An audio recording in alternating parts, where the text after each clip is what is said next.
সব নিজের খেয়ে পরের ধন না ধরে অমুকের চরিত্র ফুলের মতো পবিত্র এইসব নোংরামি করে বেড়াও, রাস্তাঘাটে দলাদলি করে দাঙ্গাবাজি করে আর একজনকে জেল হাজতে দাও। মানুষের তো অবস্থা দেখলে মানুষ কেমন চরিত্রহীন, মানুষ মানুষের উপরে কি জুলুম করতে পারে। এই ফর্মুলাই হচ্ছে জুলুমের, এই ফর্মুলাই হচ্ছে জুলুমের। তুমি এখানে গেলেই চাঁপাইনবাবগঞ্জের ভাষাতে তুমি তো দূরের কথা তোমার বাপকে জুলুম করতে হবে। তার মানে এই পদ্ধতি ভুল। এটা হলো খ্রিস্টান আব্রাহাম লিঙ্কনের কাল্পনিক পদ্ধতি। ওরা এগুলো করে না, ওরা আপনাদেরকে বোকা বানিয়ে দিয়েছে, এগুলো করে বেড়াচ্ছে। আমি বহুদিন বলেছি যে একটা ছেলে মাদ্রাসা লাইনে পড়তে দিয়েছেন, কোরআন হাদিস শিখবে, তো তাকে আবার দাখিল পরীক্ষায় ভালো রেজাল্ট হয়েছে, তো তাকে আপনি আবার কলেজে ভর্তি করলেন কেন? কে খালা বলেছে ভালো রেজাল্ট হয়েছে? তাকে ছেলেটাকে কলেজে ভর্তি না করে কোথায় পড়াচ্ছে? একটা ইঞ্জিনিয়ার হতো, একটা ডাক্তার হতো। খালা এই কথা বলে, মামি এই কথা বলে, চাচা এই কথা বলে, চাচি এই কথা বলে, সবাই এই কথা বলে। তখন ছেলেটাকে স্কুলে দিয়েছে, ডাক্তারি লাইনে পড়ছে। তো যেই ছেলেটা প্রথম থেকেই স্কুলে আছে, বাপে বলছে ভালো মেধা, তো পঞ্চম শ্রেণী থেকে 2-3 জন প্রাইভেট মাস্টার রেখেছে, দশমে গিয়ে 4 জন প্রাইভেট মাস্টার রেখেছে। ইন্টার পাস করেছে যখন, তখন বিশ্ববিদ্যালয়ে ভর্তি হওয়ার জন্য সাবজেক্ট প্রতি একটা রেখেছে শিক্ষক। তারপরে বিশ্ববিদ্যালয়ে ভর্তি হয়েছে, তারপরে পড়াশোনার জন্য বাহিরে গেছে, পড়াশোনা করে বাহির থেকে এসেছে, তাই হলো ইঞ্জিনিয়ার। তো খালি চুরি করে, ও খালি কি করে? চুরি করে। যেখানে হিসাব নিকাশ লাগায় রাস্তাঘাটের, সেখানে টাকা কিভাবে মারা যাবে সেটাই তার মাথায় আছে। আর লোকে বলছে বড় ডাক্তার। তো যখনই কোনো প্রেসক্রিপশন লেখে কোনো রোগীর, তখন ওই কোম্পানির লিখে যে কোম্পানি তাকে টাকা দিয়েছে। প্রতারক, ধোঁকাবাজ। বহির্বিশ্বে গিয়ে যে ভালো পদে পড়াশোনা করেছে তাকে টয়লেটের সুপার বানিয়েছে বহির্বিশ্বে। ওকে তো বড় চাকরি দিবে না, 200-400 লেবারের দায়িত্ব দিয়েছে, মাসিক বেতন 3 লাখ টাকা। তো এও মনে করলো যে বিদেশে 3 লাখ টাকা বেতন পাই, সুপারের দায়িত্বশীল, সুইপারের দায়িত্বশীল হলে কি হবে? তাই ফলাফল হলো এই। তাহলে বাপে 4 থেকে নিয়ে চিন্তা ভাবনা করেছে বড় ডাক্তার করব, ফলাফল হলো প্রতারক।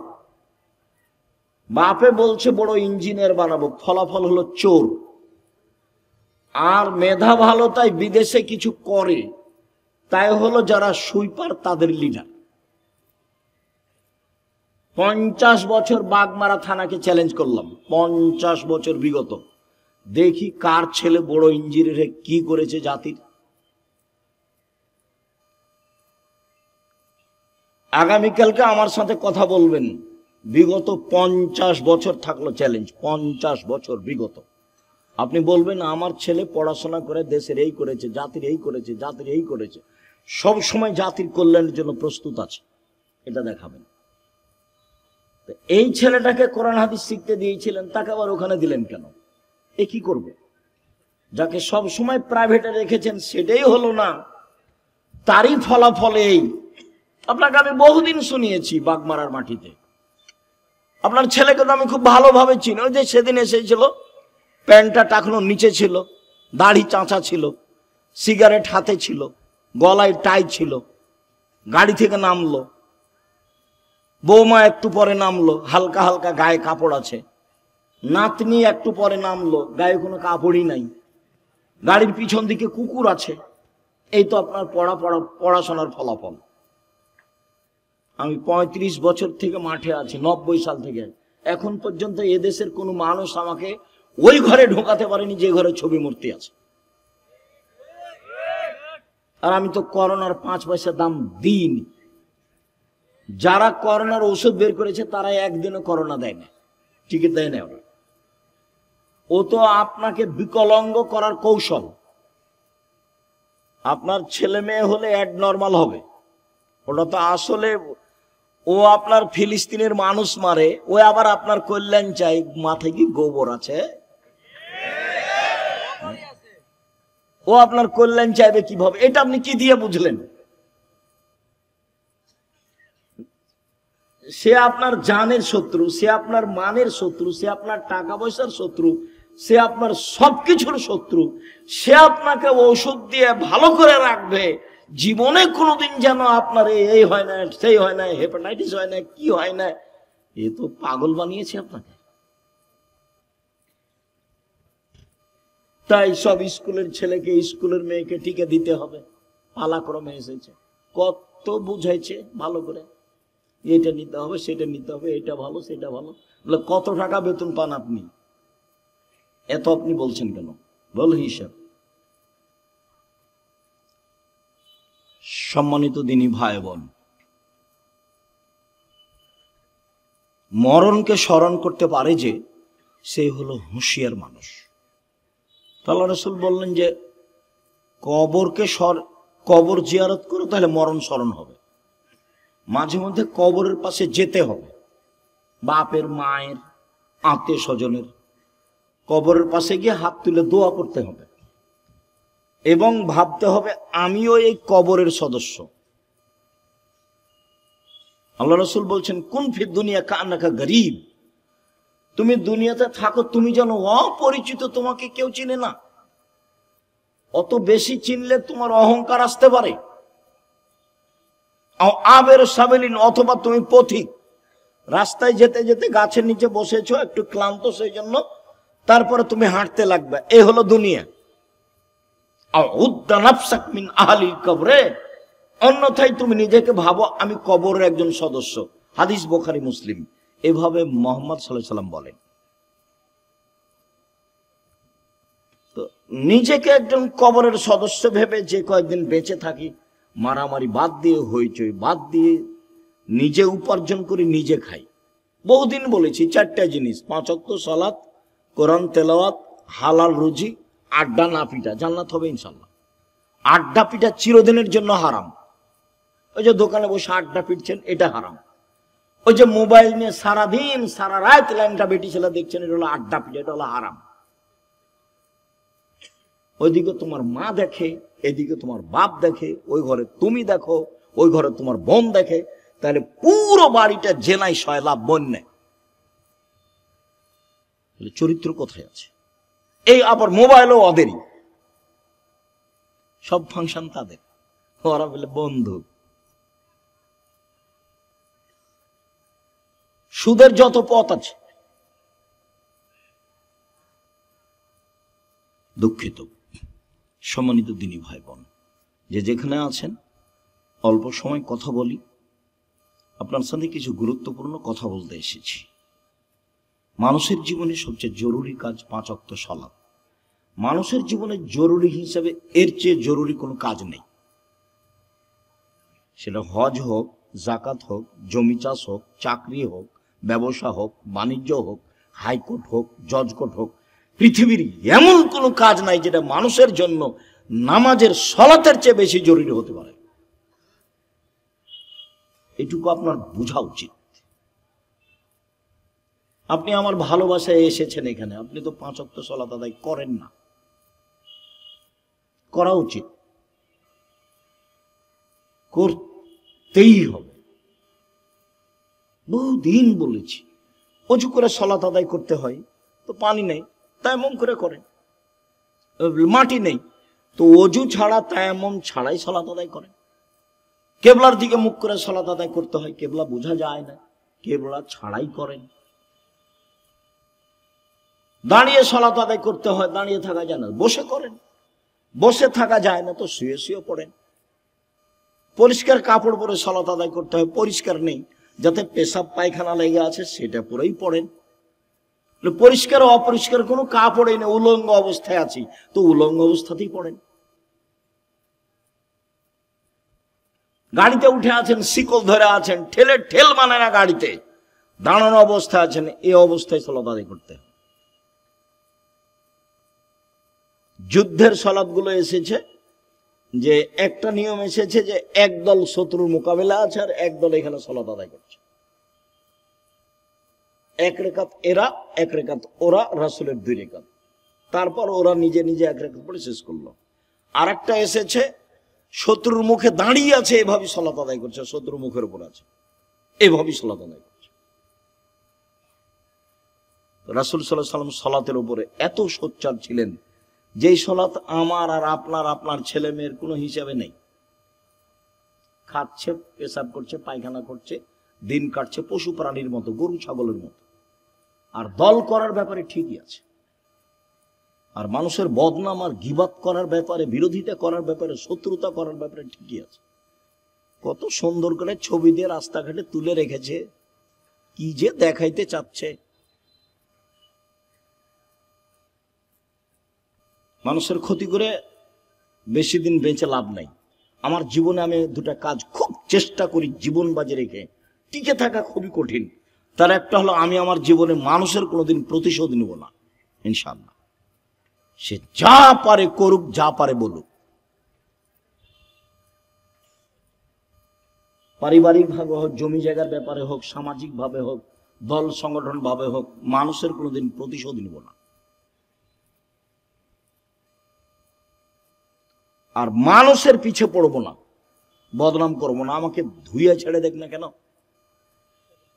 ও নিয়ে আমি মাথা ঘামাই না। বলেছে হ্যাঁ আমাকে এভাবে বলবে, মানে এরকম আমার মাথায় কাজ করে না। বরং আপনাকে আমি কতদিন বললাম, কেউ যখন গালি দেয় তখন আবার বন্ধ করলে আমি আবার পাল্টা রিং দিয়ে বলি যে ভাইজান গালি কি আরো বাকি ছিল, হয়তো বা মোবাইলে টাকা শেষ হয়ে গেছে, নাকি গালি দিয়ে নেন। প্রতিশোধ নিয়ে লাভ নাই, ওর পিছনে পড়ে লাভ নাই। আমার আব্বা বলতেন যে ছেলে মেয়ে দুনিয়াতে এসেছে ভাগ্য ছেড়ে এসেছে, তাই তাদের চিন্তা করতে হবে। আমি এখন বলি আব্দুল্লাহ, আব্দুর রহমান, আব্দুর রহিমের চিন্তা করতে, ওরা কি ভাগ্য ছেড়ে এসেছে? ওরা ভাগ্য নিয়ে আসেনি, ওদের তাকদিরে কিছু লেখা আছে তো, নাকি? যেদিন আল্লাহ মানুষ সৃষ্টি করেছেন সেদিন 4টা জিনিস লিখেছেন, হায়াতাহা ও মাউতাহা ও রিজকাহা ও মাসায়েবাহা। তার মরণ, তার জীবন, তার রুজি, তার অসুখ বেসুখ। করোনা লেখা থাকলে হবেই। 4টা লেখা আছে, 1 মরণ, 2 জীবন, 3 রুজি, 4 রোগ ব্যাধি। আমি এই কথা বলিনি, এই কথা মুহাম্মদ সাল্লাল্লাহু আলাইহি ওয়াসাল্লাম বলেছেন।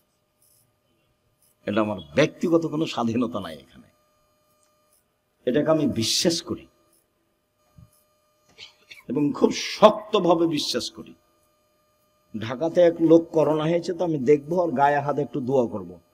তো আর ছেলে মেয়ে সবাই আছে, খালি আমাকে অনুরোধ করছে যে ওস্তাদজি আপনি ভিতরে আসেন না, ওস্তাদজি আপনি ভিতরে আসেন না, আপনি আমার আব্বার জন্য বাহির থেকে দূর করেন, দোয়া করেন।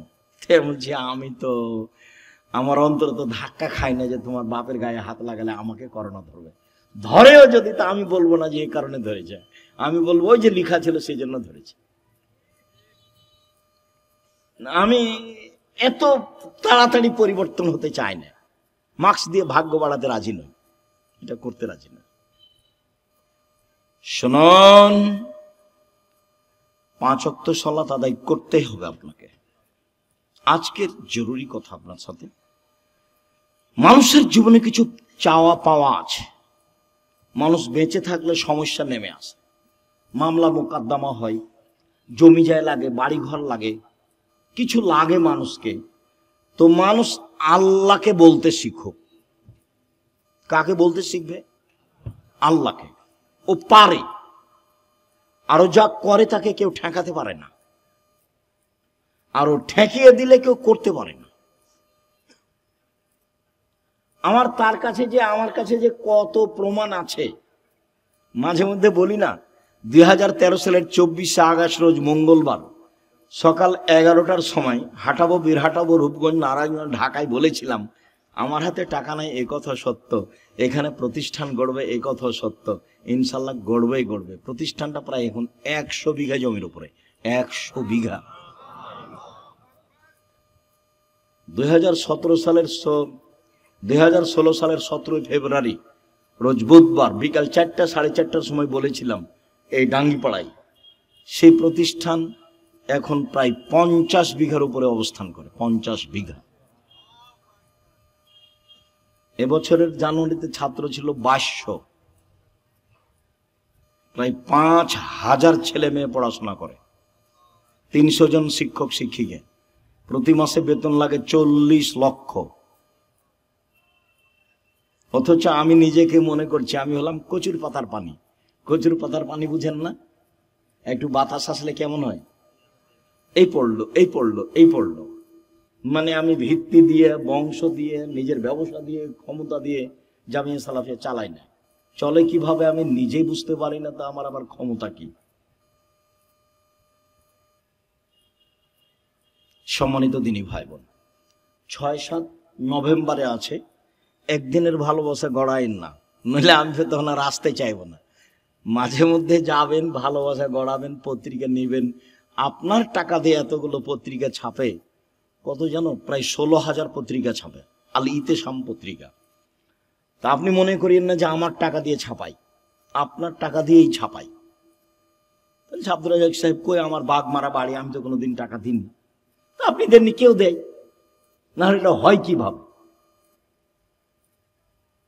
প্রায় 500-র অধিক এতিম এবং অসহায় মানুষ আছে, তাদের রুজি হয় কিভাবে?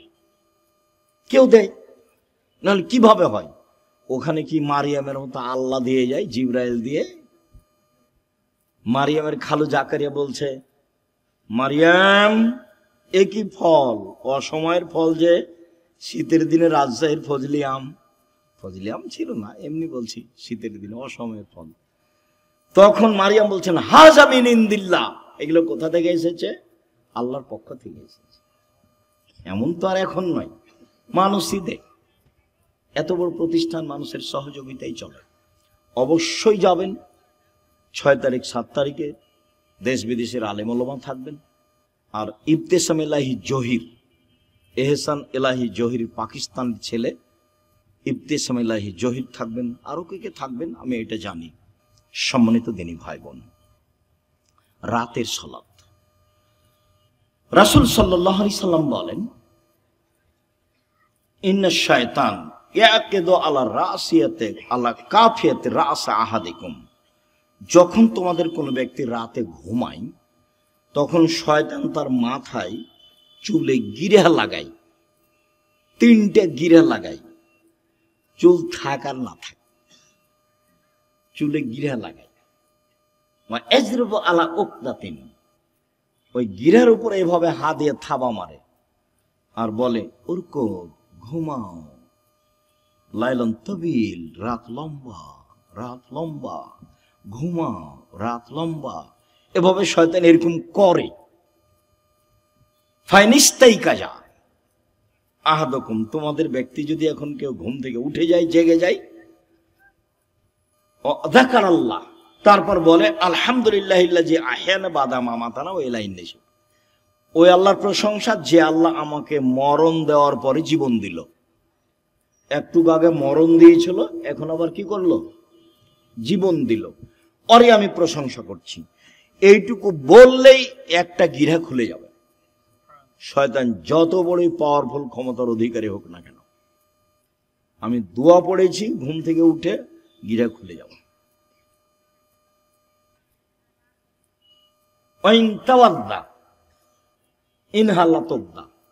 তারপরে যদি অজু করে তা আর একটা গিরা খুলে যাবে। ওয়াইন সাল্লাহ ইনহাল্লাত উকদা, যদি সালাত আদায় করে তাহলে আর একটা খুলে যাবে। ফাসবাহা নাশিতান তাইয়িবান নাফসে, এখন এই লোকটা সকাল করবে খুব উৎফুল্ল মনে, হাসি খুশি মুখে। উৎফুল্ল মনে, হাসি খুশি মনে, দেখতে ভালো লাগবে, কাজ করতে ভালো লাগবে, প্রশান্তির সাথে সকাল করবে। ওয়াইল্লা, এমনটা যদি না হয়, আসবাহা খাবিসান নাফসে কাসলানা, তাহলে ও সকাল করবে কেমন কেমন মুখে, বিবর্ণ মুখে, কেমন কেমন মুখে, ঘৃণিত মুখে, অলস চেহারায়, 7টা 8টার দিকে উঠবে, মুখটা দেখে কেমন কেমন লাগবে। কেন? শয়তান আর মুখে পেশাব করে দিয়েছে, কানে পেশাব করে দিয়েছে। শয়তানের ক্ষমতা খুব বেশি, ক্ষমতা এত বেশি ক্ষমতা। আল্লাহ যখন বললেন এই সরে যা, আমি যে তোকে বললাম যে আদমকে সিজদা কর, তো সিজদা করলি না কেন? বলে আদম মাটির তৈরি, আমি তো আগুনের তৈরি। ও নিম্নমুখী, আমি ঊর্ধ্বমুখী, আমি কেমনে তাকে সিজদা করি? সর এখান থেকে, সর, তোর অহংকার বেশি, সর এখান থেকে, সর। তখন বলছে আচ্ছা ঠিক আছে সরে যাও, আমার একটা কথা। হ্যাঁ, কি কথা? আমাকে কিয়ামত পর্যন্ত বেঁচে থাকার সুযোগ দিতে হবে। কার দাবি এটা? শয়তানের। তা আল্লাহ বললেন ঠিক আছে দিলাম, এলা ওয়াক্তি মালুম, একটা সময় পর্যন্ত দিলাম।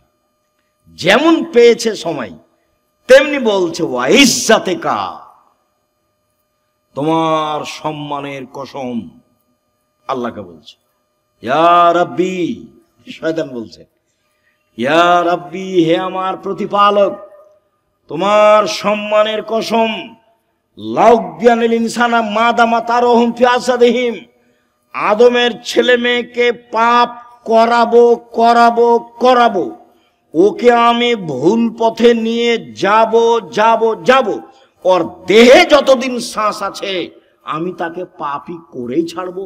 ও কেমনে জান্নাতে যায় তা আমি দেখে ছেড়ে দেব। এ কথা শয়তান বলল। আপনি বুঝতে পারছেন না? কোরআন মাজিদে শত জায়গাতে এসেছে, সব খারাপকে আপনাকে ভালো করে দেখায়। যত খারাপ তত আপনার কাছে প্রিয়। ল্যাংটা ছবি আপনার কাছে ভালো লাগে কেন? জেনা ভালো লাগে কেন? দোকানে বসে আড্ডা ফিরতে ভালো লাগে কেন?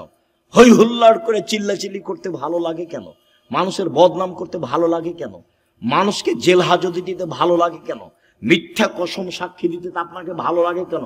সব ছুঁচামি, নোংরামি, শয়তানি, জঘন্য কাজ আপনাকে ভালো লাগে কেন? সব শয়তান আপনার মাথায় সারাদিন পাকায়, সেজন্য ভালো লাগে। তো বলেছে আমি ওকে জাহান্নামে নিয়ে যাব, কেমনে জান্নাতে যাই তা আমি দেখে ছেড়ে দেবো। এটা আল্লাহর সামনে তার কসম। বলছে তোমার ইজ্জতের কসম, আমি ওকে জাহান্নামে নিয়ে যাব। আমি একাই যাব? তাহলে পৃথিবীতে সবচেয়ে বেশি রিস্কে জীবন ছাড়া। আর তার কাজ আবার কমে গেছে। কেন? ইহুদিদের কাছে তার কোনো কাজ নাই। আমাদের চাঁপাই নবগঞ্জে বলে শয়তান হলো 14 ইলিমের পড়া, মানে বিদ্যা আছে সব। ইহুদি তো জাহান্নামে যাবেই, তো ওখানে গিয়ে কি করবে? খ্রিস্টান তো জাহান্নামে যাবেই, তো ওখানে গিয়ে কি করবে? হিন্দুরা তো জাহান্নামে যাবেই, তো ওখানে গিয়ে কি করবে? যারা কাদিয়ানি তারা তো গেছে, যারা শিয়া তারা তো গেছে, আকীদায় মার খেয়েছে যারা, তারা তো জাহান্নামে যাবে। তো তাহলে শয়তানের কাজ সব জায়গা থেকে ঘুরে এসে যারা কোরআন হাদিস পড়ে, মানতে চায়, সালাত আদায় করতে চায়, এখানে আছে। যারা দিন ধর্মের যত কাছাকাছি, শয়তান সেখানে তত শক্ত। এখন আল্লাহ যদি বলতেন এই শয়তান কিছু করতে পারবি না, যা কিছু করতে পারবি না, তাহলে খুব ভালো হতো। তো এখন আল্লাহ বলছেন যে আচ্ছা ঠিক আছে, ওয়া ইজ্জতি ওয়া জালালি ওয়া ইরতিফায়ে মাকানি, আমার সম্মানের কসম। আল্লাহ বলছেন আমার সম্মানের কসম, আমার মর্যাদার কসম, আমার ইজ্জতের কসম, আদমের ছেলে মেয়ে যতবার ক্ষমা চাইবে ততবার ক্ষমা করে দেব। এইটা বললেন, তার মানে ক্ষমা চাওয়ার একটা পালা থেকেই গেল। আমাকে আপনাকে বাঁচতে হলে দিন রাত ক্ষমা চেয়েই বাঁচতে হবে।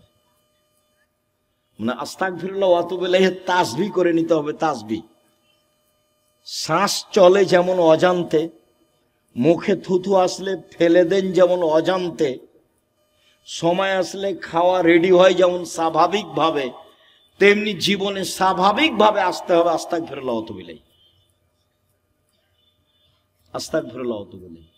চলছেন, ফিরছেন, উঠছেন, বসছেন। আল্লাহ বললেন যে ঠিক আছে, আদম সন্তান যতবার আমাকে বলবে আমার ভুল হয়েছে ততবার আমি ক্ষমা করে দেব, এইটা বললেন।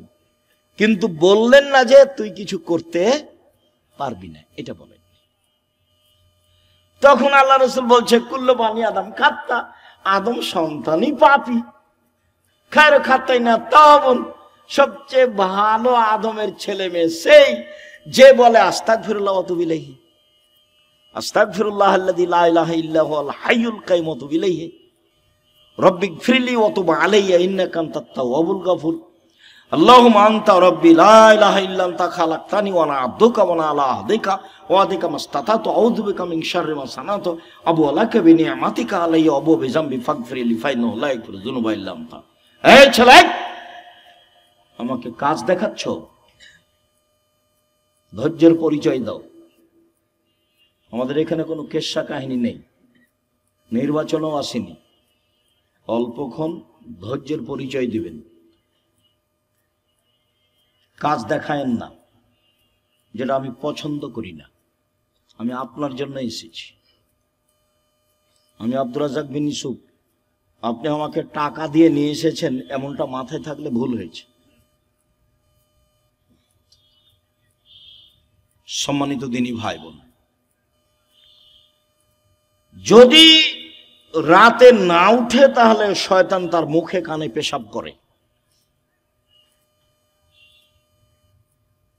আয়েশা রাদিয়াল্লাহু তাআলা আনহা বলেন, কানা নবী সাল্লাল্লাহু আলাইহি সাল্লাম ইসাল্লি ফিমা বাইনা ইয়াফরুগা মিন সালাতিল ইশা ইলাল ফজর 11 রাকা ওয়া ইসাল্লামু মিন কুল্লি রাকাতাইন ওয়া ইউতির বিওয়াহিদাতিন।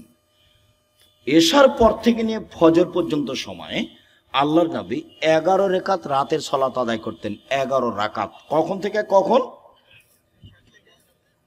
এশার থেকে নিয়ে ফজর পর্যন্ত। তাহাজ্জুদ পড়ার সময় শুরু হয়ে যায় এশার পর থেকেই ফজর পর্যন্ত সময়। হ্যাঁ, রাত 3 ভাগের 2 ভাগ পার হওয়ার পরে মানুষ পড়ুক, এটা সবচেয়ে উত্তম, কিন্তু সময় শুরু হয়ে যায় কখন থেকে? এশার পর থেকে না ফজর আযান পর্যন্ত। আল্লাহর নবী 2 রাকাতের পরে সালাম ফিরতেন, 2 রাকাত পড়ে সালাম ফিরতেন, 2 রাকাত পড়ে সালাম ফিরতেন। 1 রাকাত বিতর পড়তেন। 1 রাকাতের হাদিস অনেক বেশি। আপনার জন্য বইটা লিখেছিলাম, রাসূল সাল্লাল্লাহু আলাইহি ওয়াসাল্লামের সালাত বনাম প্রচলিত সালাত। আপনি নিয়ে পড়েন কিনা সেটা আমি জানি না। কৃপণতা দেখায়েন না, ফল ভালো হবে না। 16,000 পত্রিকা ছাপানো হয়, ওটা নয়, ওখানে টাকসাল নাই, ওখানে সবকিছু মেশিন দেওয়া হয় না, মানুষ আছে, কর্মচারী আছে, টাকা খরচ করেন আপনি। অতএব আপনি পড়বেন। 50টা প্রশ্নের উত্তর আছে। আমি পরিশ্রম করি আপনার জন্য দিন রাত। আলেম ওলামা আছে, প্রেস আছে, টাকা পয়সা খরচ হয়। এমনি অনেক বই আছে, তার মধ্যে আল ইহতেশাম পত্রিকা, জামিয়া সালাফের মুখপাত্র পত্রিকা। 20, 25, 30 টাকা আপনার কাছে ভারী হোক, এটা আমি চাই না, এটা আমি কামনা করিনি।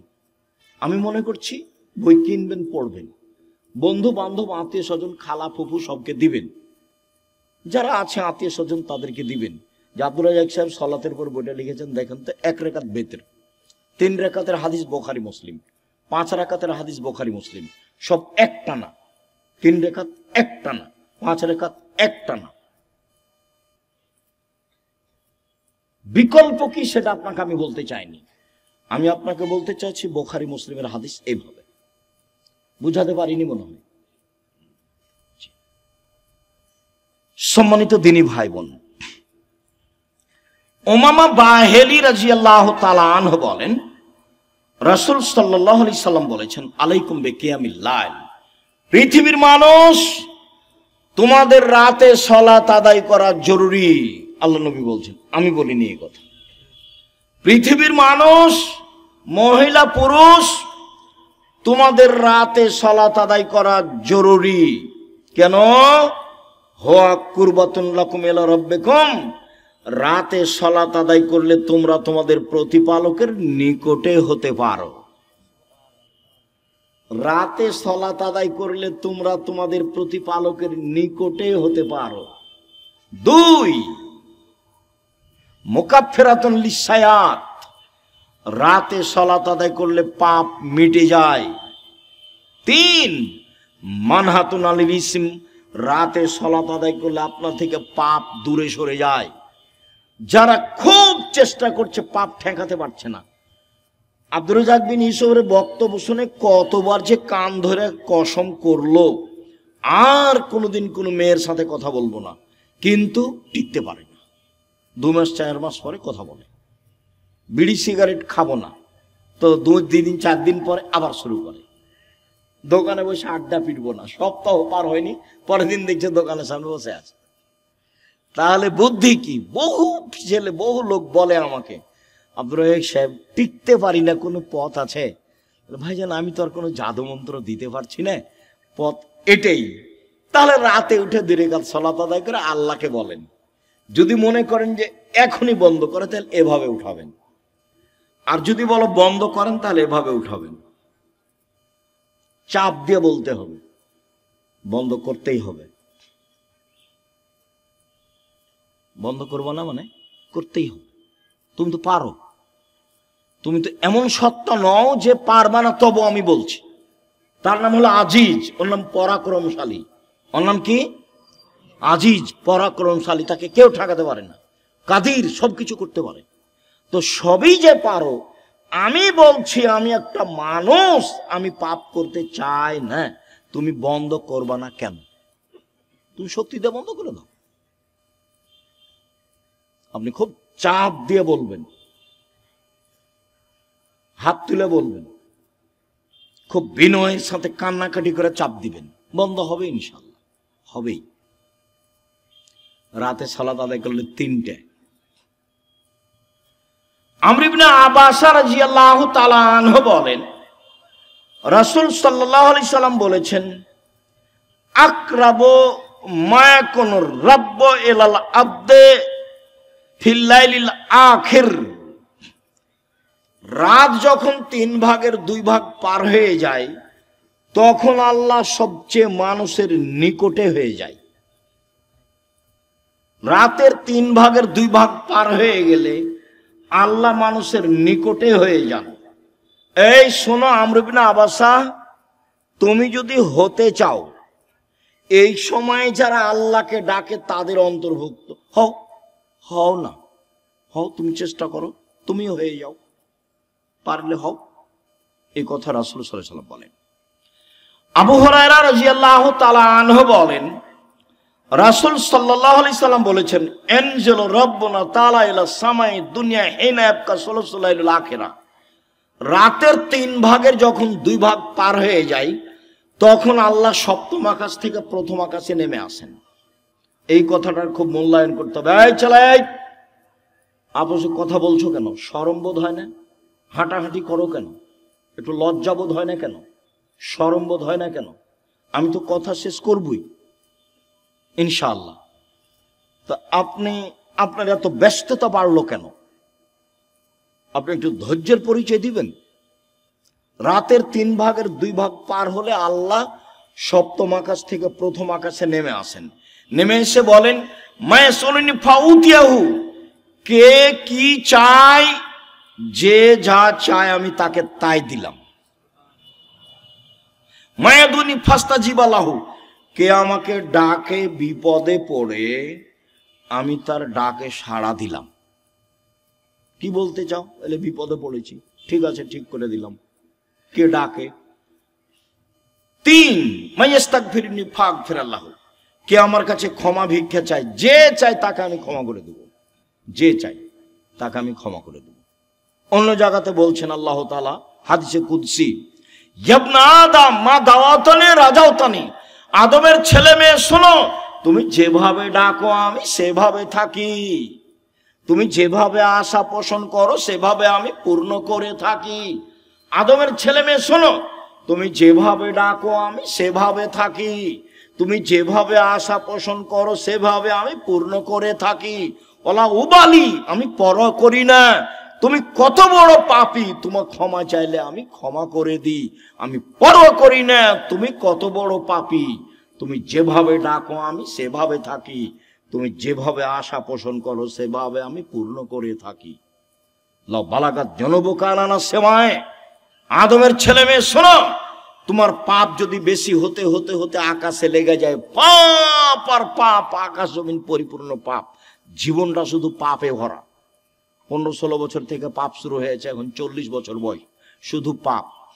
জেনা দিয়ে ভরা জীবন, অশ্লীলতা দিয়ে ভরা জীবন, মানুষের বিরুদ্ধে চলা দিয়ে, বদনাম গীবত দিয়ে ভরা জীবন। তোমার পাপ বেশি হতে হতে যদি আকাশ পরিপূর্ণ হয়ে যায়, আমাকে বলো, আমি তোমার পাপ ক্ষমা করে দেব। যেভাবে তুমি ডাকো আমি সেভাবে থাকি, তুমি যেভাবে আশা পোষণ করো সেভাবে আমি পূর্ণ করে থাকি, তুমি যেভাবে ডাকো আমি সেভাবে থাকি, তুমি যেভাবে আশা পোষণ করো সেভাবে আমি পূর্ণ করে থাকি। বিচারের মাঠে সব মানুষের সামনে আল্লাহ আসবেন, সব মানুষের সামনে, পুরুষ নারী সব মানুষের সামনে এসে আল্লাহ বলবেন, আদমের ছেলে মেয়ে শোনো, আজ তুমি যে পরিমাণ পাপ নিয়ে এসেছো আমি সেই পরিমাণ ক্ষমা নিয়ে এসেছি। তোমার যে পরিমাণ পাপ আমার সেই পরিমাণ ক্ষমা, তোমার যে পরিমাণ পাপ আমার সেই পরিমাণ ক্ষমা, তোমার যে পরিমাণ পাপ আমার সেই পরিমাণ ক্ষমা, যদি শিরক না হয়ে থাকে। তো বাংলাদেশের ছেলে মেয়ে তো আল্লাহর রাস্তায় শিরক করছে, স্কুলে গিয়ে তো সুন্দর করে বলছে ওমা তোমার আকাশ, ওমা তোমার বাতাস। আমি বলি না, আমার ছেলে মেয়েকে বলতে দিনি। এখনো এমন কোনো পরিস্থিতি আমার উপরে আসেনি যে আমি বলতে বাধ্য। মায়ের দুধ ছেড়ে গিয়ে বলবে ও কালিমা তোমার আকাশ, এত বড় নোংরা কথা আমার ছেলে মেয়ে বলবে, এখনো এই পরিবেশ আমার কাছে আসেনি। যার কাছে বিদ্যা নাই, যার কাছে বুদ্ধি নাই, তার ছেলে বিয়ে করুক। আপনি কেমন বুদ্ধিমান মানুষ তা আমার কাছে ধরা পড়েনি, আপনার কাছে কি বিদ্যা আছে এটা আমার কাছে ধরা পড়েনি। সবচেয়ে বদের গোড়া হলো আপনার ওই ঠাকুর। ঠাকুর হলো ঢাকা বিশ্ববিদ্যালয়ের শত্রু, ঠাকুর মুসলমানের শত্রু। যেদিন ভারত, বাংলাদেশ, পাকিস্তানের মুসলমান ইংরেজদের হাতে নির্যাতিত, সেদিন ঠাকুর ক্ষমতা দেখাই, মান সম্মানে বসবাস করে লন্ডনে। সেই ঠাকুরের গান আমার ছেলে মেয়ে পড়ে, পাগল হয়ে গেছি।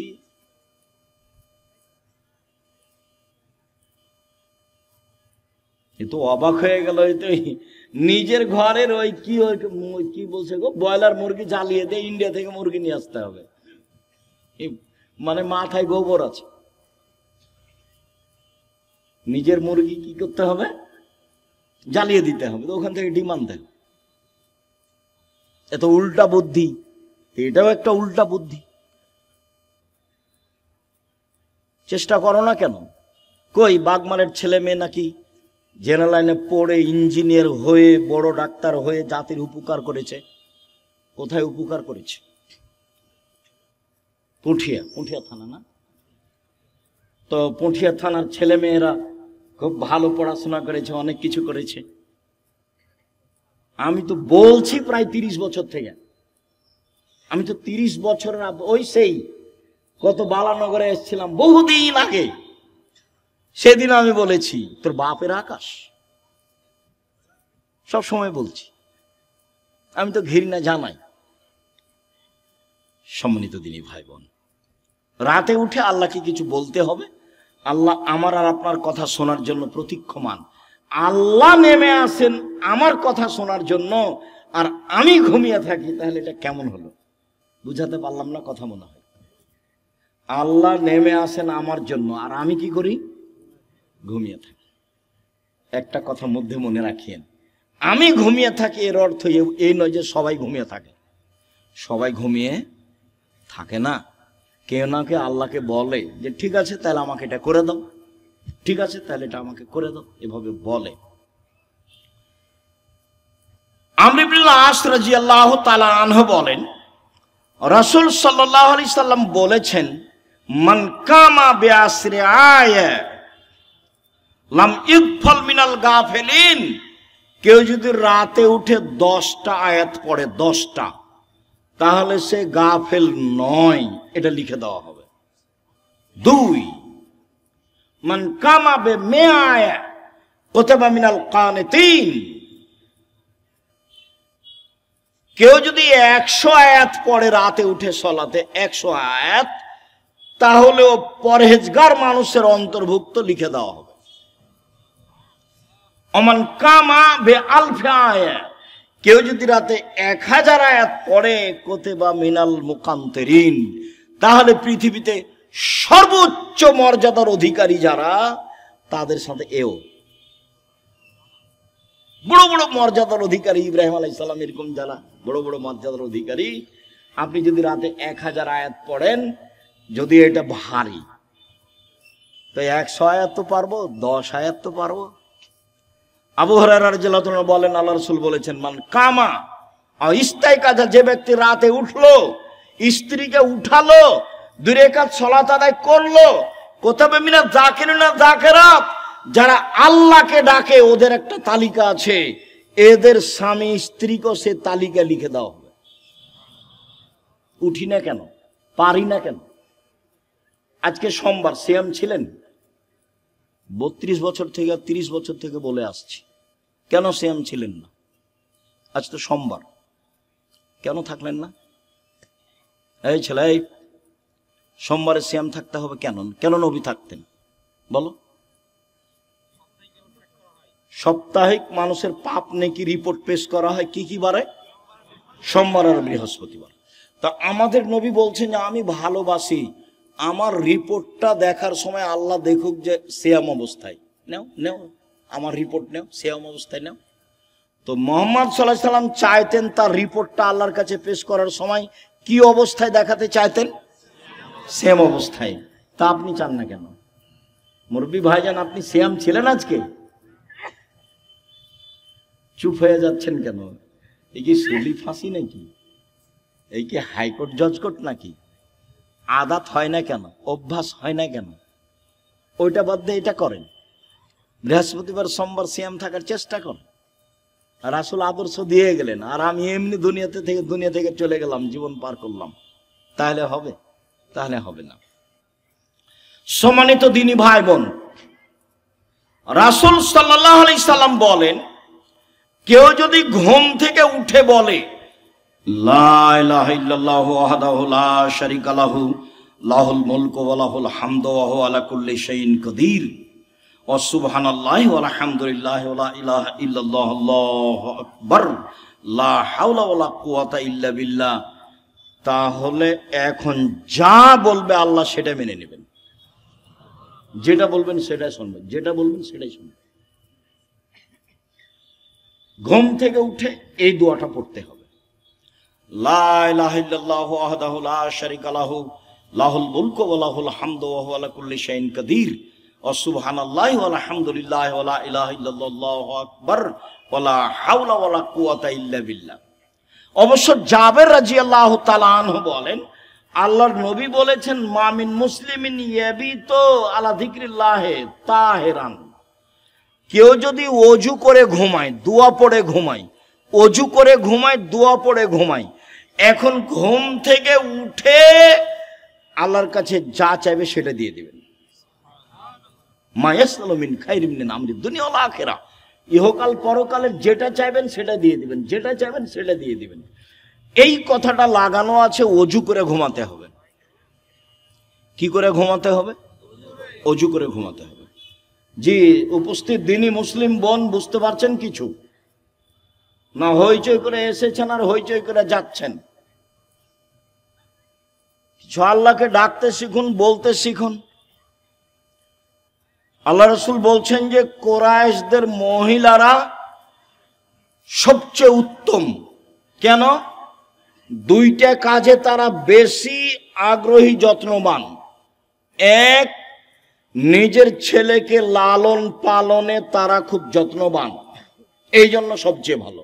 2, স্বামীর সম্পদকে হেফাজতে খুব সতর্ক, এই জন্য ভালো। আল্লাহ রাসূল বললেন যে একজন মহিলা ভালো হতে পারে তার 2টা গুণে। এক, বাচ্চাকে ভালোভাবে লালন পালন করে। 2, স্বামীর অর্থ সম্পদকে ভালোভাবে দেখাশোনা করে, নষ্ট করে না। যখন আল্লাহ রাসূল বলেন খায়রুন নিসায়ে, সবচেয়ে উত্তম নারী কে? এক, স্বামীর সাথে কথা বললে হাসি মুখে বলে, 2, স্বামী আদেশ করলে পালন করে।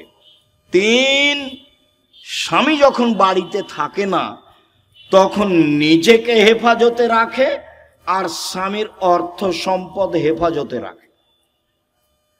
ভালো নারী কিভাবে সংসার করেন জানা নাই। আপনার জীবনে আমার পক্ষ থেকে 2টা উপদেশ থাকছে। একটা হলো স্বামীর সামনে অভিমান করবেন না। অভিমান নেই, অভিমান বলে কোনো জিনিসই নেই। অভিমান করলেই শয়তান আপনার ক্ষতি করবে। অভিমান কি? অভিমান আমাকে স্বপ্নপুরী দেখাতে নিয়ে গেল না। অভিমান কি? নাটোরের রাজবাড়িটা আমাকে একদিন দেখতে নিয়ে গেল না। অভিমান কি? এই কুরবানিতে একটা শাড়ি দিলা না। এগুলো হলো অভিমান। অভিমান করলেই শয়তান সুযোগ পায়। আর যদি আপনি বলতে শিখেন যেভাবে আপনি রাখবেন আমি সেভাবেই খুশি, মোটা কাপড়ে আপনি খুশি তো আমি খুশি, চিকন কাপড়ে আপনি খুশি তো আমি খুশি, আমার পক্ষ থেকে প্রতিবাদ নেই, অভিমানও নেই, তো শয়তান কি করবে তাহলে? তো শয়তান মুখ বন্ধ করে সরে যাবে।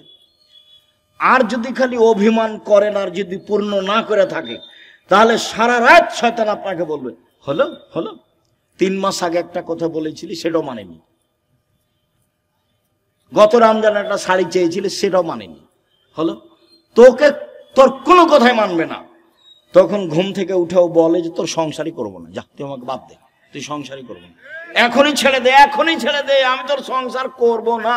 তখন এ নিরুপায় হয়ে বলে যে যা তাহলে করবি না তো কি করবো, আর 1 তালাক 2 তালাক 3 তালাক যা। যেমন 3 তালাক বলা হয়েছে তখন আর শয়তান নেই, চলে গেছে। এখন দুইজনই ফ্রি। ইন্না লিল্লাহি ওয়া ইন্না ইলাইহি রাজিউন। এইবার ছেলে মেয়ে 3টে যে খুব ঝামেলা। কয়েকদিন পরে দেখবেন স্বামী কাঠগড়ায় একদিকে আর স্ত্রী কাঠগড়ায় একদিকে। কয়েকদিন আগে একসাথেই ছিল।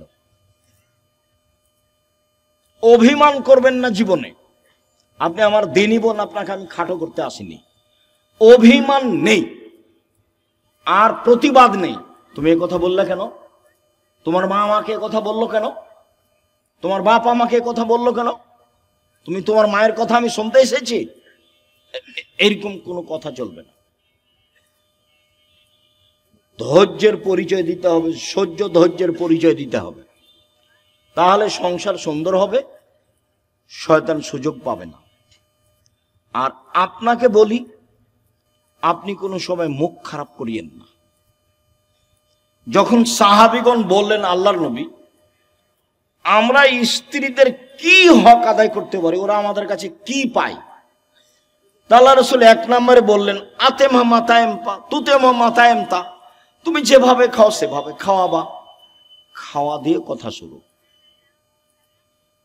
তাকসুহা মাক্তাসাইতা, তুমি যে মানের কাপড় পরো সেভাবে পরাবা। ওলা তুকাব্বে, কটু কথা বলবো না, গালি দিতে হয় না স্ত্রীকে, মারতে হয় না, নিন্দা করতে হয় না, গালি দেওয়া হবে না, সমস্যা আসতেই পারে। আল্লাহ রাসূল বলছেন ওকে বাঁকা হাড্ডি দিয়ে সৃষ্টি করা হয়েছে, আপনি জোর করে সোজা করতে চাইলে ভেঙে যাবে, ভেঙে তালাক। আপনাকে ধৈর্যের পরিচয় দিতে হবে। আর তালাক দিয়ে নিজেকে খুশি করিয়েন না, তোকে জব্দ করেছি তালাক দিয়ে, এইটা দিয়ে খুশি করিয়েন না। অন্য পথ দিয়ে খুশি করেন, নিজেকে সান্ত্বনা দেন, তালাক দিয়ে নয়। মানে বেগুনের গাছে আছে 2-3টা বেগুন আছে, 2টা নিয়ে গেলেন, এখনো গাছটা আছে, আর মোলায়ের গাছটা তো গোটাটাই শেষ, তালাক দিলে সবই শেষ। যারা বলেছে 1 বৈঠকে 3 তালাক, তো রাগে তো বলেছে তোকে 1 তালাক, তোকে 100 তালাক দিলাম যা, তো তারা তো আরো বেকায় দেয়। আব্দুর রাজ্জাক সাহেব নাহি বলেছেন যে 1 বৈঠকে 3 তালাক, 1000 তালাক দিলে 1 তালাক, তবুও তো তালাক হয়েছে। স্ত্রীকে তালাক দিয়ে নিজেকে খুশি করিয়েন না, ভুল হিসাব। ধৈর্যের পরিচয় দেন, সংসার ভালো হবে। আর আপনি আমার দিনই বোন, একটু কিছু হলেই বলবেন না তোর সংসার করবো না, তুই তালাক দিয়ে দে, তোর সংসার করবো না, তুই তালাক দিয়ে দে, তোর সংসারে থাকবো না, তুই আমাকে রেখেছিস কেন, এত কথা কেন আপনার? ধৈর্যের পরিচয় দেন। যখন শুধু খালি আমার কাছে যত ফতোয়া আছে তার শতকরা 70 থেকে 75% ফতোয়া আছে তালাকের। মনে হচ্ছে মানুষের জীবন এখন তালাক দিয়ে চলছে। একটু রাগ করলেই ও শান্তি পাচ্ছে কি দিয়ে? তালাক দিয়ে। ও বলছে তুই তালাক দিয়ে দে, আর এ বলছে তোকে তালাক দিলাম, তোকে তালাক দিলাম। তালাক তো দেওয়া আল্লাহর বিধান, তারপর বলছে ক্ষমা চেয়েছি। ওকে হুজুর নাকি বলেছে যে তালাক দিয়ে ক্ষমা চেয়েছে, তার মানে হুজুরকে ক্ষমা চাইতে হবে আল্লাহর কাছে। তালাক দিয়েছে সেটা তো আর পাপ নয়, সেখানে ক্ষমা চাইতে হবে কেন? বলে আমাদেরকে তওবা পড়িয়ে মিল করে দিয়েছে। বলে হুজুরকে তওবা করতে হবে, এখন হুজুরকে তওবা করতে হবে যে তালাকের তওবা পড়িয়ে মিল করে দিয়েছি। তো তালাকের তওবা কেন? তালাক তো আল্লাহর বিধান। তালাক কার বিধান? আল্লাহর বিধান। তাল্লে কহন নালে ইদ্দাতেহীন না। পৃথিবীর মানুষ, তোমরা তোমাদের স্ত্রীকে তালাক দাও যখন সে ইদ্দা থেকে পবিত্র হয়েছে। সংসার না চললে তালাক দাও, ওটা আল্লাহর নবীও বলছেন। তো সেখানে পাপ হলো কি করে যে তওবা পড়িয়ে তাদেরকে একসাথে করে দিল? তালাক তো একটা বিধান। মানুষের সংসার শেষ পর্যন্ত যদি নাই চলে তাহলে এই পথে ফিরে আসতে হবে। সম্মানিত দিনী ভাই বোন, বলছিলাম, 1, মানগত খাবার দিবেন। 2, মানগত কাপড় দিবেন। 3, গালি দিবেন না, নিন্দা করবেন না। 4, কটু কথা বলবেন না, মারবেন না। 5, নিজের বাড়ি ছাড়া কোথাও থাকতে দিবেন না। আপনার বাড়িতে থাকবে, আপনার স্ত্রীটা যে আপনার মাথায় থাকে যেন। হাট বাজারে তাকে যেতে হবে না। আর আপনি মহিলা মানুষ হাটে যান কেন, বাজারে যান কেন? আপনার স্বামী মরেছে, দেবর মরেছে, ভাসুর নেই, দেবর নেই, শ্বশুর নেই, বাপ নেই। যেদিনই কোনো শিক্ষক আমাকে বলে আব্দুর রাজ্জাক সাহেব 2 দিন ছুটি নিতে হবে, কেন? আমার ছেলের আঁকিকা, তখন আমি বলছি আপনার বাপ আছে? বলে হ্যাঁ আছে। শ্বশুর আছে? হ্যাঁ আছে। তো কি ব্যাপার, বাপের সাথে কথা হয় না নাকি? বলে হ্যাঁ হয়। তো আঁকিকার জিম্মেদারি আপনার মাথায় কেন? আপনার বাপের সাথে সম্পর্ক কেমন? আপনি টাকা দিয়ে বলেন আব্বা এটা খাসি কিনে নিয়ে আসেন, 2টা খাসি কিনে নিয়ে এসেন, আঁকিকা দেন। আপনার বাপও খুশি হবে। হ্যাঁ বেশ, আমার আর ছেলে আমাকে বলেছে ছেলের কাজ করতে বাপকে খুব ভালো লাগবে। তে মাতাব্বরি করতে যাচ্ছে। বাপ মা তো আছে, শ্বশুর শাশুড়ি তো আছে, আছে, বোনের ছেলে আছে, ভাইয়ের ছেলে আছে, দেবর আছে, ভাসুর আছে, শ্বশুর আছে, বাপ আছে। তা আপনি কেন বাজারে গেলেন? কেন যাবেন? কেন যাবেন আপনি? আপনার পা বড় হলো কেন? কে বলেছে আপনি পরহেজগার? আপনার গায়ে তো ফ্যাশন বোরকা দেখা যায়। আপনি হাটে বাজারে ঘুরে বেড়ান, স্বামীর সাথে মুখামুখি কথা বলেন, এরর সাথে কথা বলেন, আপনি পরহেজগার? কে বললো আপনি পরহেজগার? মৌলে হিসাব দেখবেন, তাকো 1 মিনিট, এই ছেলে খেয়াল করে এদিকে তাকো, পরহেজগারিতে দেখাচ্ছে। যা জিবরাইল ইলান নবী সাল্লাল্লাহু আলাইহি সাল্লাম, জিবরাইল নবীর কাছে আসলেন। নবীর কাছে এসে বলছেন হাজিহি খাদিজা, এই যে খাদিজা, এই যে খাদিজা আতাত, এই যে আসছে, এই যে খাদিজা আসছে। মাহা এনাউন, তার সাথে আছে একটা পাত্র। ফিহে এদামুন ওয়া তম, তাতে আছে তরকারি, তাতে আছে খাদ্য, তাতে আছে তরকারি, তাতে আছে খাদ্য। ও আপনার কাছে এটা নিয়ে আসছে। শোনেন, মুহাম্মদ সাল্লাল্লাহু আলাইহি ওয়াসাল্লাম জিবরাইল বলছেন। কে বলছেন বলেন তো? জিবরাইল বলছেন। কাকে বলছেন? আমাদের নবী মুহাম্মদ সাল্লাল্লাহু আলাইহি ওয়াসাল্লাম বলছেন ফাকরা আলাইহা সালাম মিন রাব্বিহা ওয়া মিন্নি, ওকে বলে দেন খাদিজা আল্লাহ তোমাকে সালাম দিয়েছে। খাদিজা, জিবরাইল তোমাকে সালাম দিয়েছে।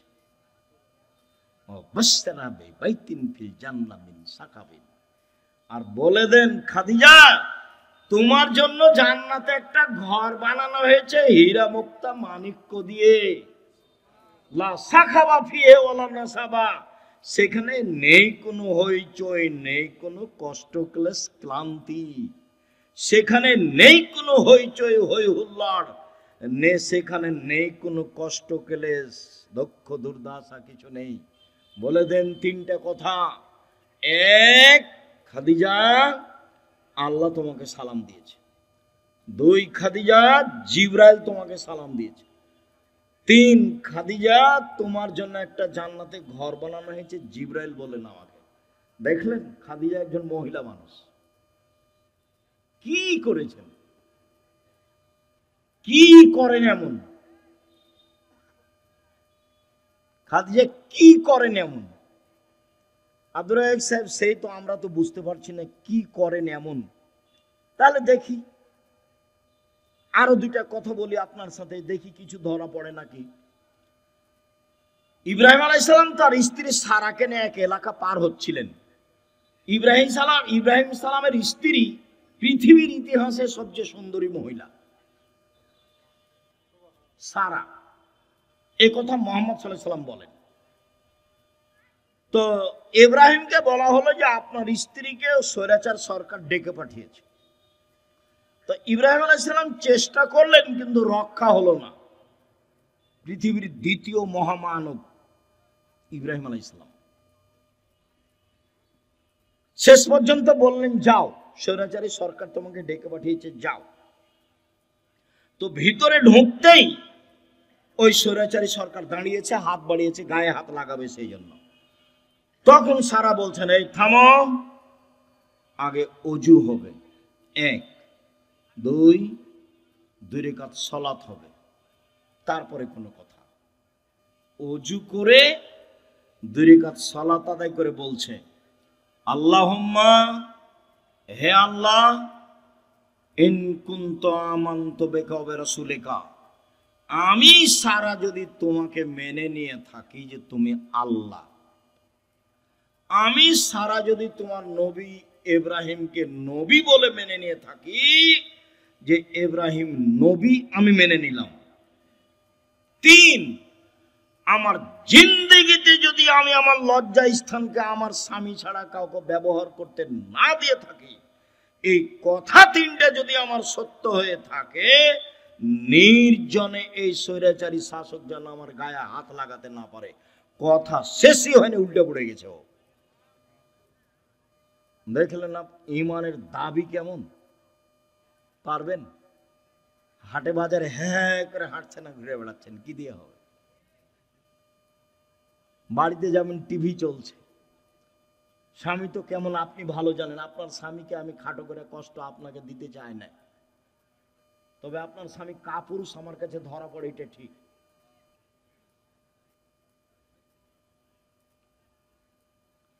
আপনি আমার দিনী বোন, এদিকে দেখেন, বেশি কিছু আমল নয়।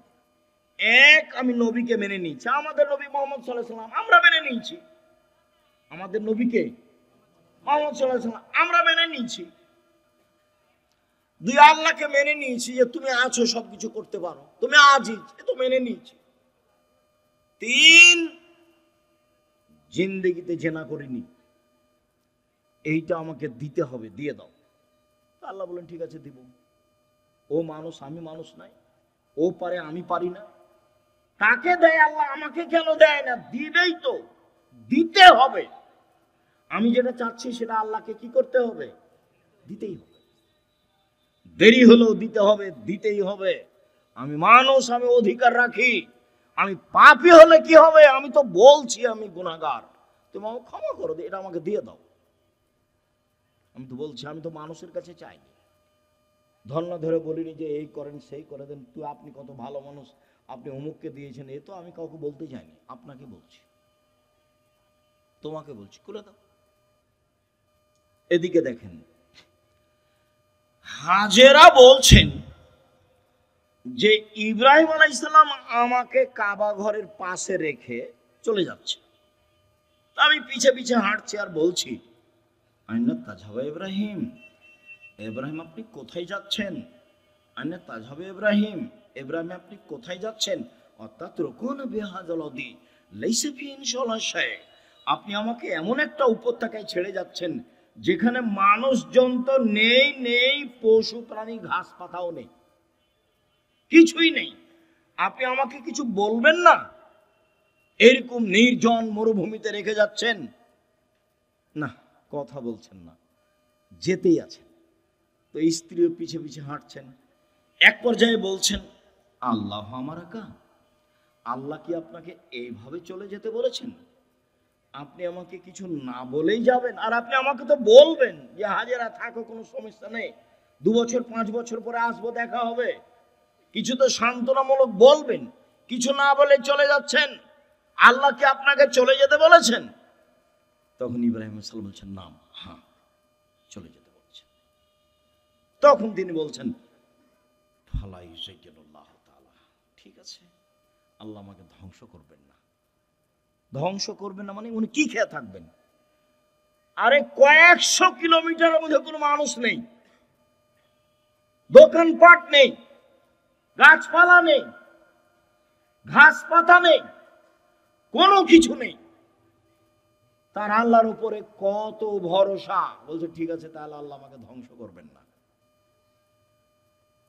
তো ঘুরে এসে বাচ্চা দেখছেন, কি যে অবস্থা ছেলের, ব্যাগে যা পানি ছিল তা তো শেষ হয়েছে। কি যে হয়, সাফা পাহাড়ে উঠলেন, কোথাও পানির পথ নেই, দৌড়িয়ে নেমে মারোয়াতে গেলেন, কোনো পথ নেই। আবার বাচ্চা দেখতে আসলেন, 1 বার 2 বার 3 বার 4 বার 5 বার 6 বার 7 বার। এবার বাচ্চার দিকে আসছেন, ভাবছেন বাচ্চা মনে হয় মারাই যাবে। বুখারীর হাদিসে এভাবে এসেছে। হঠাৎ বলছে কি চান? কে? আমার পানির প্রয়োজন।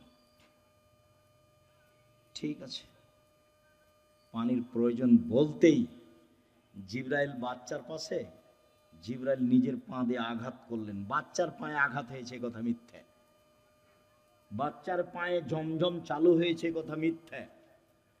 জিবরাইল নিজে পায়ের আঘাত করতে পানি একবারে জোরে ফুটে বের হতে লাগলো।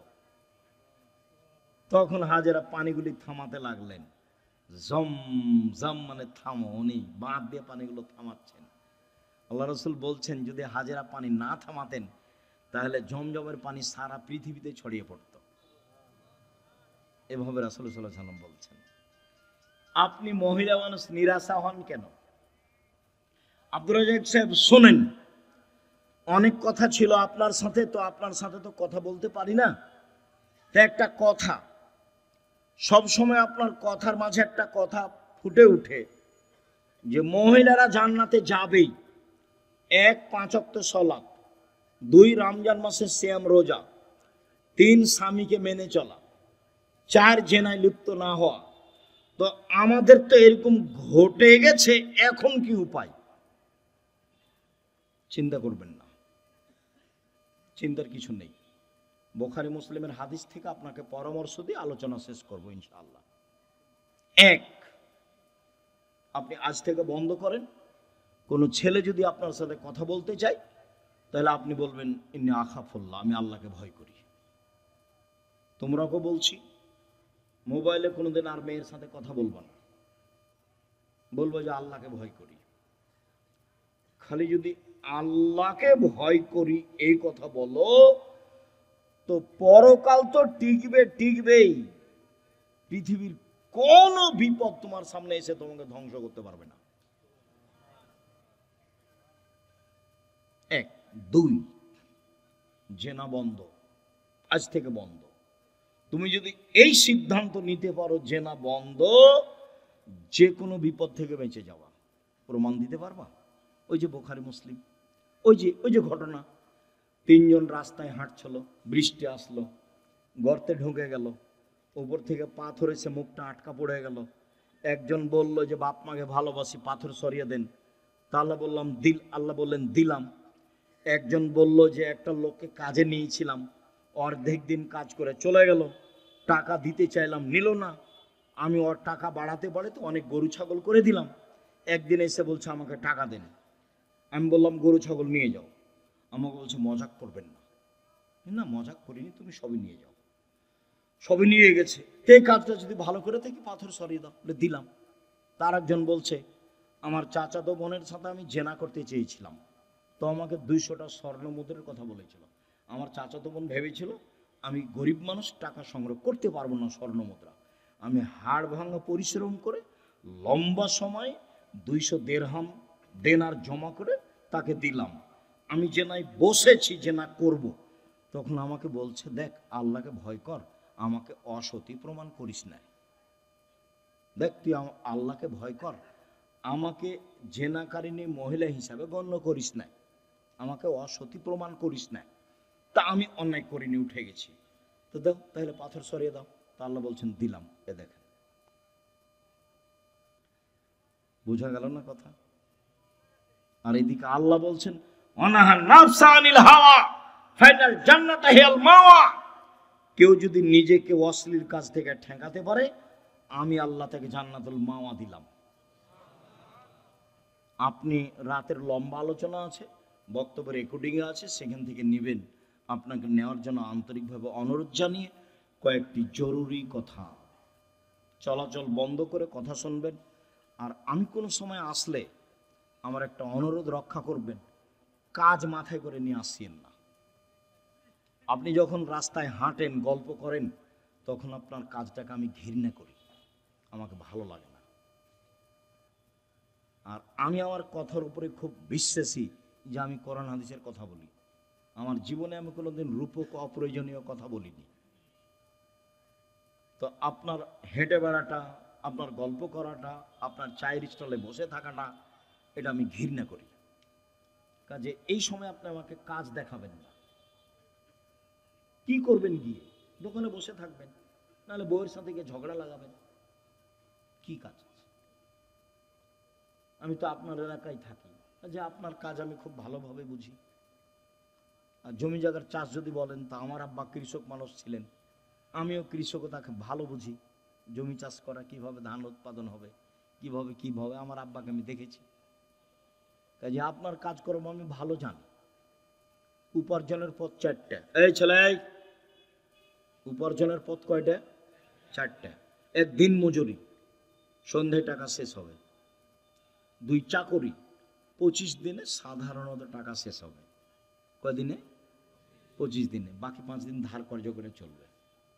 3, জমি চাষ, মাস শেষে বছর শেষে লাভ লস সমান বা লস বেশি। এবার আলুতে খুব লস থাকলো। 4, ব্যবসা। তখন আল্লাহ রসুল বলছেন সত্যবাদী বিশ্বস্ত ব্যবসায়ীরা নবীর সাথে থাকবে। তাহাজ্জুদ পড়ে থাকা যায় না। 2টা মেয়ের লালন পালন করলে নবীর সাথে থাকা যাবে। 2টা মেয়ের, 3টে মেয়ের লালন পালন করলে নবীর সাথে থাকা যাবে। একটা সহজ পথ নবীর সাথে থাকার, কি? সত্যবাদী বিশ্বস্ত ব্যবসায়ী। আমি বলিনি এই কথা, এই কথা মুহাম্মদ সাল্লাল্লাহু আলাইহি ওয়াসাল্লাম বলছেন। আত-তাজির আস-সাদিক আল-আমিন এখনো ইয়ামাল কিয়ামা শুহাদা সিদ্দিকুন নবীন নবী। সত্যবাদী বিশ্বস্ত ব্যবসায়ীরা বিচারের মাঠে সিদ্দিক, শুহাদা, নবীদের সাথে থাকবেন। এটা আমার মুখের কথা নয়। 2, আর তিজারাত মাল কিজবাল হালাল, ব্যবসাতে মিথ্যা কথা এসে যায়, ব্যবসায় কসম চলে আসে, ফাসুবহু বিসাদকা, দান করে মিটিয়ে দাও। তো দিন মজুরি করলে তো দান করতে পারবেন না, ও তো সন্ধ্যায় টাকা শেষ হয়েছে। চাকরি করলে তো 25 দিনই গেছে, কয়েকদিন ধার কর্য করে গেছে। আর জমি চাষ করলে তো লাভ লস সবাই বুঝে। তাহলে কিছু করতে হলে কি করতে হবে? ব্যবসা। রিস্ক নিয়ে ব্যবসা করতে হবে, পিছু হটার কোনো সুযোগ নেই। আব্দুর রাজ্জাক সাহেব, আমি করেছিলাম 10 লাখ টাকা লস, চিন্তা করবেন না, পিছু হটার সুযোগ নেই, ব্যবসায় করতে হবে।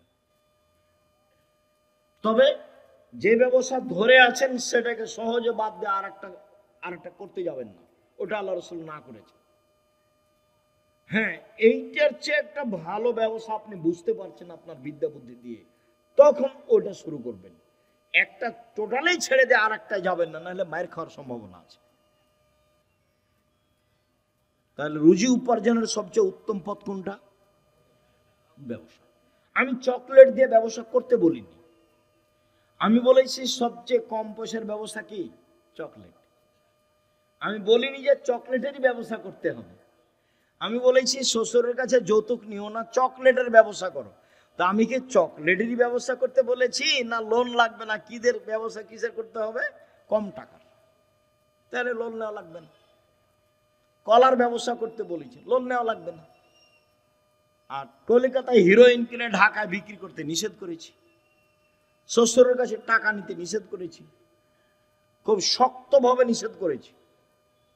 এবং এ কথা বলেছি, ভিক্ষা করে টাকা দিয়ে চাউল কিনে ভাত খেয়ে ইবাদত কবুল হবে, শ্বশুরের কাছে যৌতুক নিয়ে এসে টাকা দিয়ে চাউল কিনে ভাত খেয়ে ইবাদত কবুল হবে না। শ্বশুরের কাছে টাকা নেওয়া জুলুম, ওটার নাম কি? যৌতুক। সন্ধ্যা হতে হতে টাকা ফেরত দিতে হবে, দিতেই হবে যে কোনো মূল্যে। নিজে উপার্জন করে খেতে শিখো, দিন মজুরি করে খাও, সহজ পথ। ব্যবসা করো ছোট, সহজ পথ। শুকরিয়া, জাযাকুমুল্লাহ খায়র। সম্মানিত দিনী ভাই বোন, আপনাদের সাথে জরুরি কথা। কোনোদিন আসলে এই থামো, ছেলে থামো, সবাই উপস্থিত হওয়ার চেষ্টা করবেন, ভাই বোন সবাই। এক, জরুরি কথা, আল ইতিসাম পত্রিকা সহ অন্যান্য বইগুলি নিয়ে যাবেন। যে আলোচনা করছিলাম সে আলোচনা উপদেশ বইয়ে আছে আর আদর্শ নারীতে আছে। জরুরি কথা, সামনে মাসে 6-7 সম্মেলন, সবাই আসবেন, দেশ বিদেশের আলেম ওলামা আছে। 6-7 নভেম্বর সম্মেলন। আর জামিয়া সালাফে ভর্তির তারিখ হলো 1 জানুয়ারি। ডিসেম্বরে ফরম, 1 জানুয়ারি ভর্তি। সকলের কল্যাণ কামনা করে সকলকে পত্রিকা বই পুস্তক নেওয়ার জন্য আন্তরিকভাবে অনুরোধ জানিয়ে। বই পুস্তক পত্রিকা আছে কোথায়? ও স্টেজে আছে, আমার হাতের ডান দিকে আছে। খালি কেউ যাবেন না, আপনি পড়বেন না, হলে আপনার ভাই বোন আত্মীয় স্বজন কেউ পড়বে। পত্রিকা বই পুস্তক নিয়ে যাবেন। আজকের আলোচনা আছে উপদেশ বই এবং আদর্শ নারীতে। খন্দকের যুদ্ধে রাসূল সাল্লাল্লাহু আলাইহি ওয়াসাল্লাম সালাত কাজা করেছিলেন কেন? এইটার দুটা কথা আছে। তার প্রথম কথা হলে যে সালাতের বিষয়টি তখনও সেভাবে তাকে অবগত করানো হয়নি। আর আরেকটা কথা আছে, আজ সূর্যকে আবার ফেরত দেওয়া হয়েছিল নির্ধারিত সময়ে সালাত আদায়ের জন্য। কাজে তুমি যেটা বুঝেছো সেটা ভুল হয়েছে। আল্লাহকে মানুষ কখন সরাসরি নিজ চোখে দেখতে পাবে? জান্নাতে। শফিকুল নামের এক যুবক, আগামীকাল তার অপারেশন, তার জন্য দোয়া। কিছু ইসলামী দলের নেতারা পূজা মণ্ডপে পরিদর্শন করেন। পূজা মণ্ডপে যাওয়া হারাম, শিরক। আমাদের এই মোল্লাপাড়ায় নতুন ঈদগাহ ময়দান হয়েছে, যেখানে প্রথম জামাতে নামাজি পড়ে হাত তুলে দোয়া করা হয়নি। ঈদের নামাজের পরে হাত তুলে দোয়ার বিধান কি? ঈদের নামাজের পরে হাত তুলে দোয়া করার বিধান বিদআত। হ্যাঁ, হাত তুলে দোয়া করা তো ব্যক্তিগত ব্যাপার। এই যে দোয়ার বই আছে, নিয়ে যান, পড়েন। 16টা স্থান উল্লেখ করা আছে আর 32টা হাদিস দেওয়া আছে হাত তুলে দোয়া করার। হিন্দুর মন্দিরে গিয়েছে,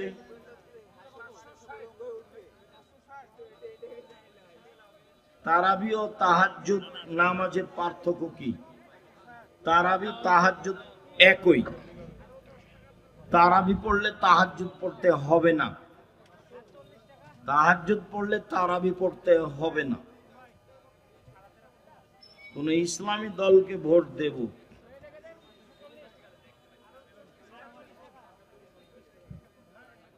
টাই পরা যাবে কি না পরাই উত্তম?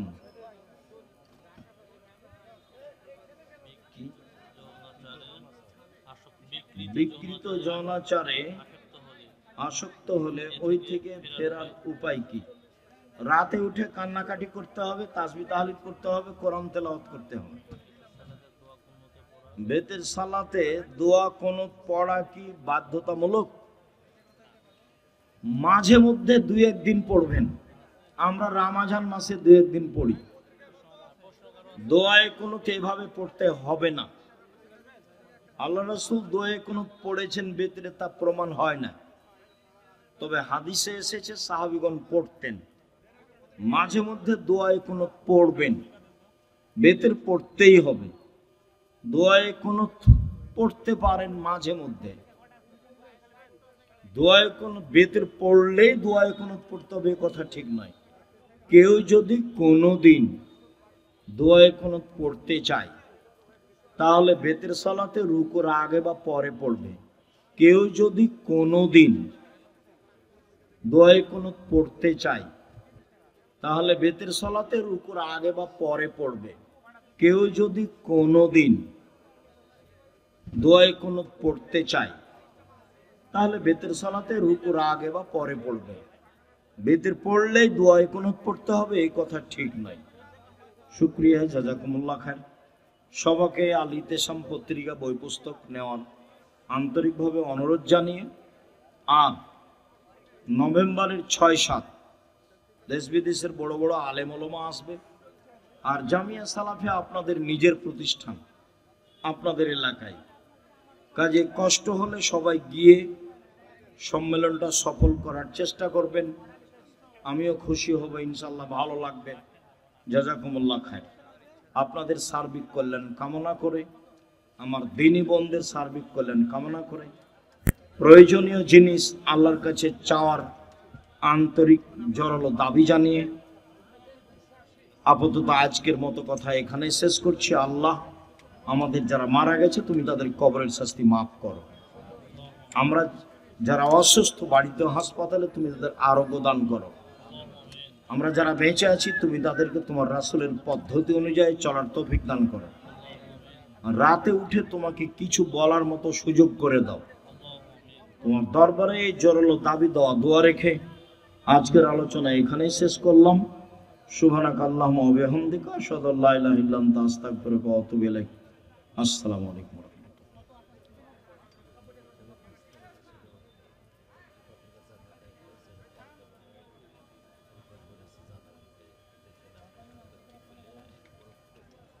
আচ্ছা, আসসালামু আলাইকুম।